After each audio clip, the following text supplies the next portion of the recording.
Bonjour les élèves, je fais donc le QCM, le premier QCM sur le nom et j'essaie de vous aider en faisant des commentaires. Alors, grammaire, le nom. Le nom souligné est-il concret ou abstrait? Le piano est désaccordé. Est-ce que je peux toucher un piano? Oui, donc c'est un objet qui existe, c'est concret. Je valide. Le nom souligné est-il animé ou non animé? J'ai besoin de repos. Est-ce que je peux toucher le repos? Est-ce que je peux le sentir? Non, ce n'est pas quelque chose qui est animé. C'est même quelque chose d'abstrait aussi. Donc c'est non animé. Animé, c'est humain ou animal. C'est une créature. Donc là, c'est pas une créature, le repos. Le non souligné est-il concret ou abstrait? Il a beaucoup de retard. Est-ce que je peux toucher le retard? Non, c'est quelque chose d'abstrait. Je ne peux pas le toucher, ni le sentir, ni quoi que ce soit. Ah, j'ai oublié de valider la question ici. Voilà. Question 3. Le non souligné est-il animé ou non animé? Il n'aime pas la laitue. La laitue, c'est une salade. Donc la laitue, est-ce que c'est un animal ou un homme? Non. Elle ne peut pas bouger. Elle ne peut pas bouger toute seule.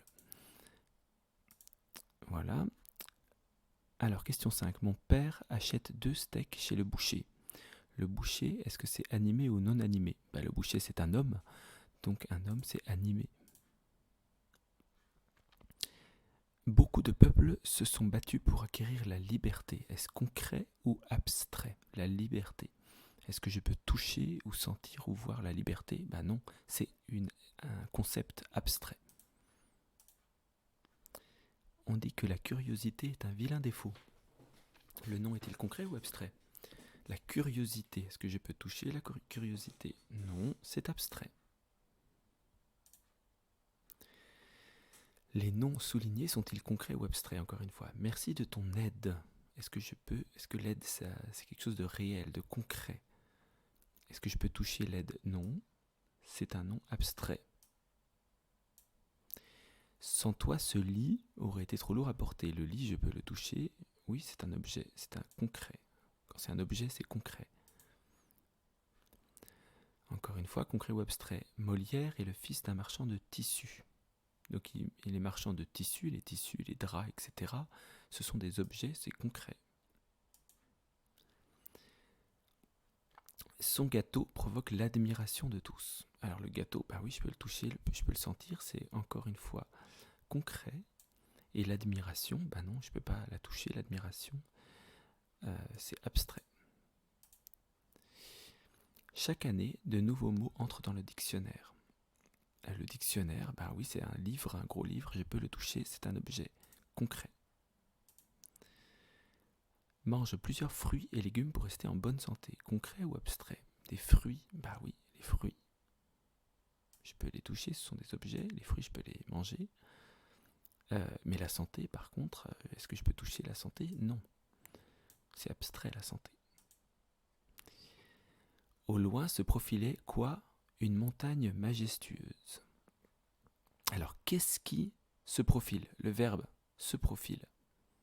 D'accord? On a le verbe principal au milieu, se profiler. Ça veut dire se montrer, en quelque sorte. Donc, au loin se profilait une montagne majestueuse. Qu'est-ce qui se profile? C'est une montagne majestueuse.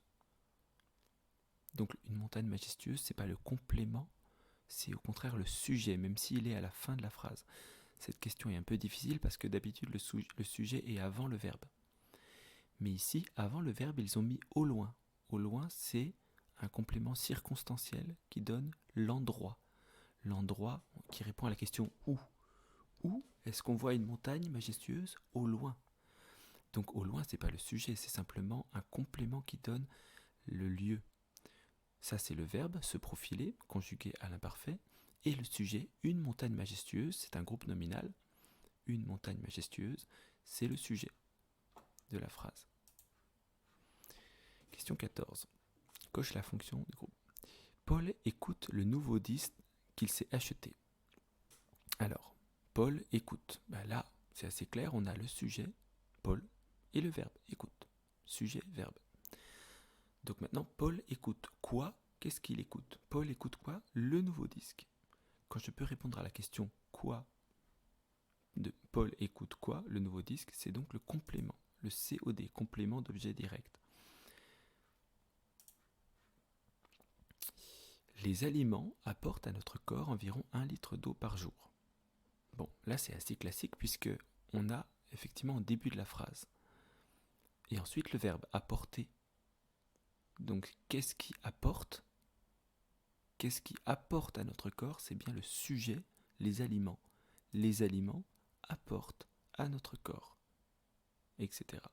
Le sujet, les aliments. J'ai acheté un délicieux gâteau à la framboise. Coche la fonction du groupe. J'ai acheté, alors sujet, je. Verbe, acheter, conjugué au passé composé. J'ai acheté, auxiliaire, participe passé. J'ai acheté quoi ? Un délicieux gâteau à la framboise. Ah, ça peut nous donner des idées.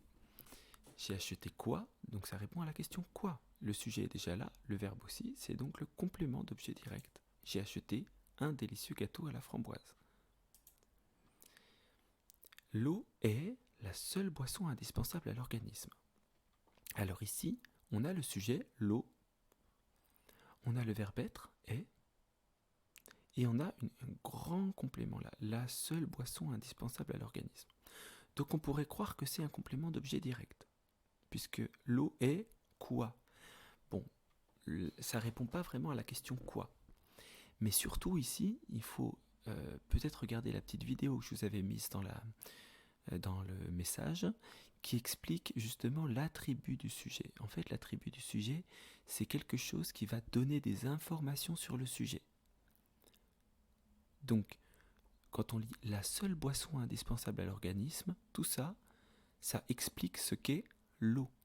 Ça donne un attribut, ça explique ce qu'est le sujet, c'est-à-dire l'eau.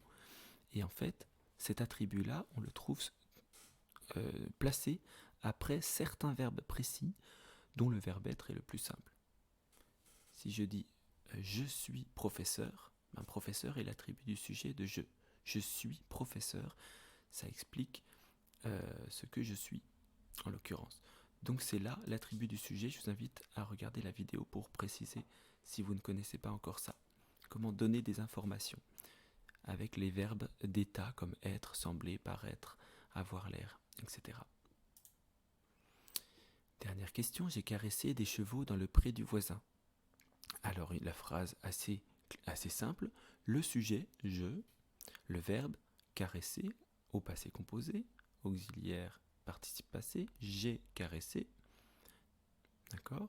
J'ai caressé quoi ? J'ai caressé qui ? J'ai caressé quoi ? Des chevaux. Donc des chevaux, c'est le COD. Donc on a déjà le sujet, le verbe et le COD.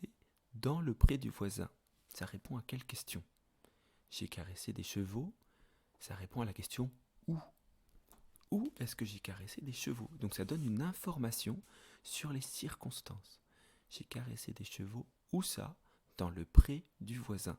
C'est donc un complément de circonstance, complément circonstanciel. Ça donne une information sur la question où, donc sur une information de lieu en plus de la phrase. C'est pas obligatoire puisqu'on aurait pu s'arrêter en disant j'ai caressé des chevaux. Mais là, ça nous donne une information circonstancielle. Dans quelles circonstances ? Voilà pour ce test.